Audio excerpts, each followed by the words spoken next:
ஆண்டவராகிய இயேசுவின் நாமத்தில் உங்களை வாழ்த்துகிறேன். பிதா குமாரன் பரிசுத்தாவின் நாமத்தில் உங்களை வாழ்த்துகிறேன். இந்த காலை நேரத்தில் அன்பான குடும்பத்தின் மக்கள் ஒரு புதிய நாளை ஆரம்பித்திருக்கிறல்ல, அவருடைய கிருபை நம்மை சுமந்து கொண்டு செல்கிறது.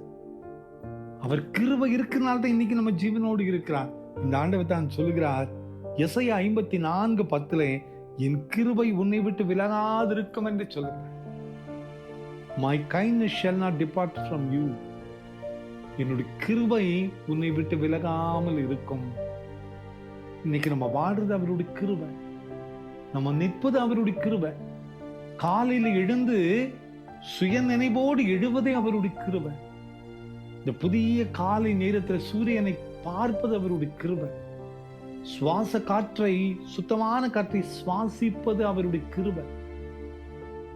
அன்பான குடும்பத்தின் மக்களை, ஒவ்வொரு நிமிஷமும் அவருடைய கிருபை தான் நம்மை சுமந்து கொண்டு வருகிறது. அந்த கிருபை தான் நம்மை நடத்தி கொண்டு வருகிறது.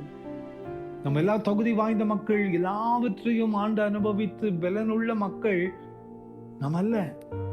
நம்ம எல்லாம் பலவீனமான மக்கள் தான், நம்பிக்கை இல்லாத மக்கள் தான். எந்த ஒரு சூழ்நிலையிலும் நம்மை நிலையற்ற ஒரு வாழ்க்கையில் வாழ்கிற மக்கள் தான். ஆனா இன்னைக்கு நம்ம ஜீவனோடு இந்த நாள் வரை இந்த புதிய நாளை நாம் பார்த்திருக்கிறோம் என்றால் இது ஆண்டவருடைய கிருபை.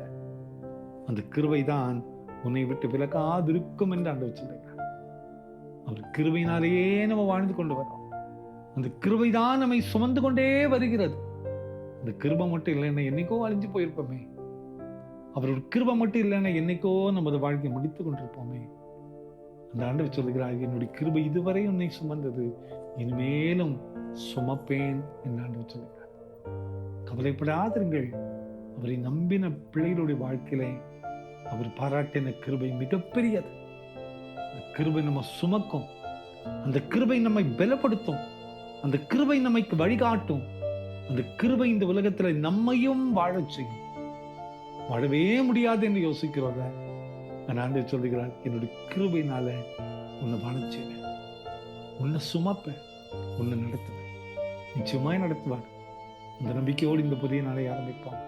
கர்த்தருடைய கிருபை நம்மோடு கூட இருப்பதாக சொன்னமா. அன்பின் ஆண்டவரே, இந்த காலை நேரத்துல என்னுடைய கிருபையை உன்னை விட்டு விலகாமல் இருக்கும் என்று சொன்னீரேன். எத்தனை நம்பிக்கையுள்ள ஒரு வார்த்தை அப்பா.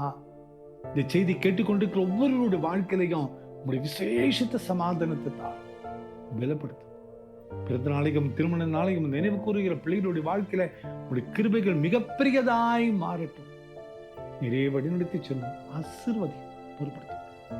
இயேசுவின் மூலம் ஜெபங்கள் எங்கள் நல்ல பிதாவே. ஆமென், ஆமென்.